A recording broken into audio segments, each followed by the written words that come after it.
আল্লাহর কসম, নবীজি বলছেন আল্লাহর কসম, তোমার দ্বারা যদি একজন ব্যক্তি হেদায়েত পায়, আল্লাহর পথ পায়, আখিরাতের সন্ধান পায়, নবীজি বলছেন তাহলে এটাই গোটা আরবের সমস্ত দামি ওট তোমারে হাদিয়া দেওয়ার চাইতে কোটি গুণে উঠবে।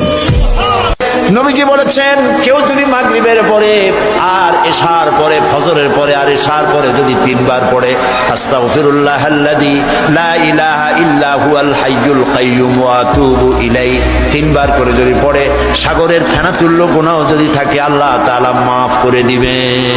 তোমরা নিজেকে পরিবর্তনের সিদ্ধান্ত নাও, ঠকবা না ইনশাআল্লাহ। আল্লাহকে সেজদা দিয়ে কেউ ঠকে না, প্রিয় নবী সাল্লাল্লাহু আলাইহি সাল্লামকে অনুসরণ করে কেউ ঠকে না। আল্লাহ তাকে দামি বানায় দুনিয়াতেও আখিরাতেও। আখিরাতেও কোনো পাপী, কোনো চরিত্রহীন, কোনো লম্পট, কোনো দুশ্চরিত্র বন্ধু সে মানুষের কাছে ঘৃণিত হয়, ঘৃণিত হয়। তোমরা যারা 5 ওয়াক্ত নামাজ পড়ো না, তোমরা লজ্জিত ঘৃণিতই হবা ভাইয়া। তুমি এমন ভাবে আল্লাহর ইবাদত করবে যেন তুমি আল্লাহকে দেখতে পাচ্ছ। কথা বুঝতে পারছেন?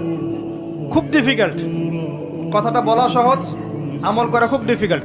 তুমি এমন ভাবে আল্লাহর ইবাদত করবে যেন তুমি আল্লাহকে দেখছো। ওয়াইল্লাম তাকুন তারাহ ফাইন্নাহু ইয়ারাক। যদি তুমি আল্লাহকে দেখতে না পারো তাহলে জেনে রাখবে আমি রাখি না কেন।